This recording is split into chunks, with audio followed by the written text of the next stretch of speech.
The New York wind cut like a blade. At a deserted bus stop, Henry clutched a folder of rejected resumes to his chest. He was 46, a former engineer, a widower, and homeless. As snow piled at his feet, he felt the world closing in. Then a woman appeared. She wore a business skirt and blouse, no coat, shivering violently in the bitter cold. He watched her rub her bare hands together, her breath short and shaky. Henry looked down at his own frayed jacket.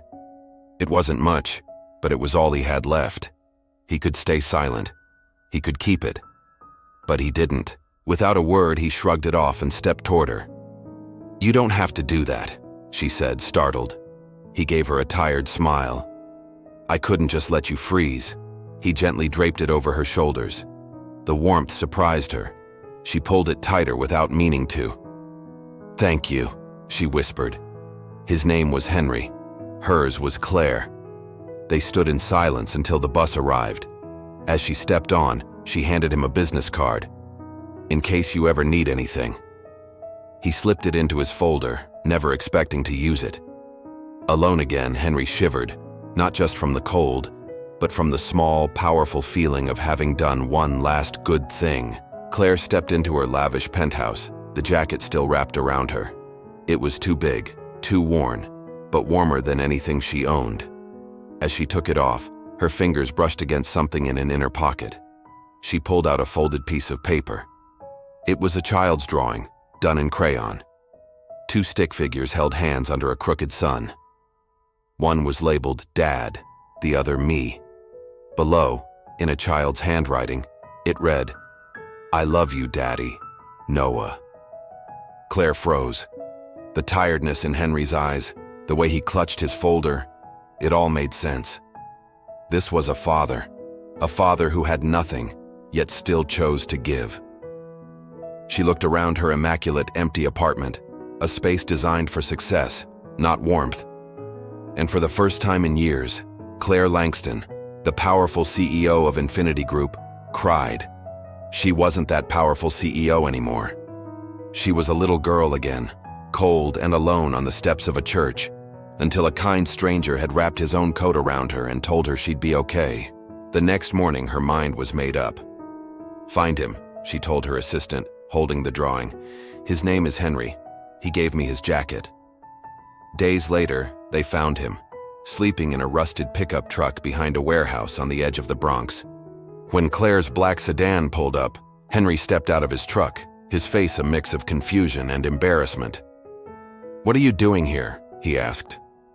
"I came to find you," she said simply, "because I couldn't stop thinking about what you did." He gave a bitter laugh. "You didn't have to track me down for a coat." "It's not about the coat," she insisted.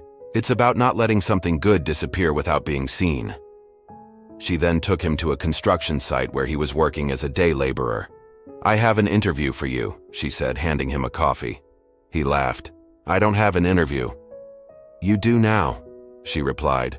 In a conference room overlooking the city, she slid a folder across the table. Inside was a job proposal. Cultural and Human Values Advisor. Henry stared at it, shaking his head. "Claire, look at me. I sleep in a truck. I'm not qualified." "You were an engineer," she said. "I haven't built anything in years." "You built a moment I'll never forget," she replied softly. "This isn't charity. You know what it's like to be invisible, yet you chose kindness. That tells me more about leadership than any resume ever could." Henry looked down, overwhelmed by a terrifying, unfamiliar feeling. Hope. But the doubt was stronger. He couldn't do it. Claire found him on a bench outside, the proposal unopened. "You think I made you an offer out of pity?" she asked. He wouldn't meet her eyes. "Someone like me doesn't end up in a place like this." "Come with me," she said. They drove to a modest brick building with a faded sign. Thomas's place, a safe space for every child. Inside, laughter echoed. Children played, read, and painted. "This place," Claire said quietly, "was named after the man who saved me, the man who gave me his coat when I was a 12-year-old runaway.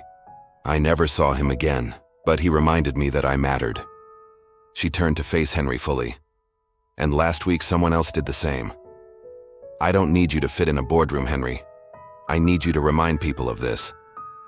Henry's eyes filled with tears. He finally understood. He nodded, not for the job or the money, but because for the first time in years he felt seen.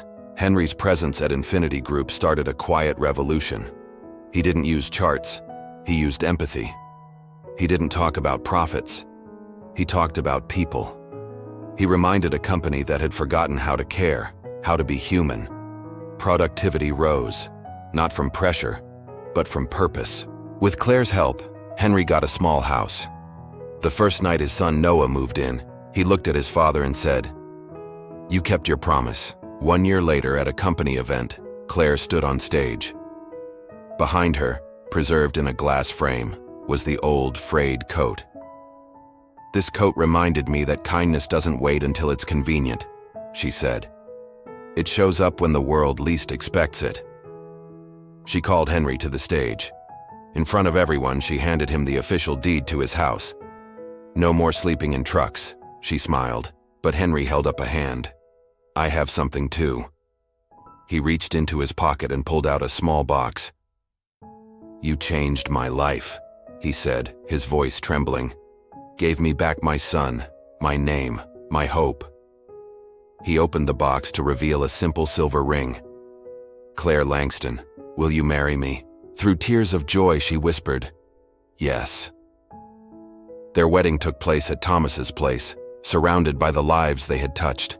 Instead of a fancy ballroom, they were in a room glowing with something money couldn't buy. During their vows, Claire held Henry's hands. "Once you gave me a coat," she said, her voice clear and sure. "Today, I give you my whole life." Their story reminds us that the smallest act of kindness can echo further than we ever imagine. Henry didn't have much, but he gave what he could. And in doing so, he didn't just find a new life. He reminded the rest of us what truly matters.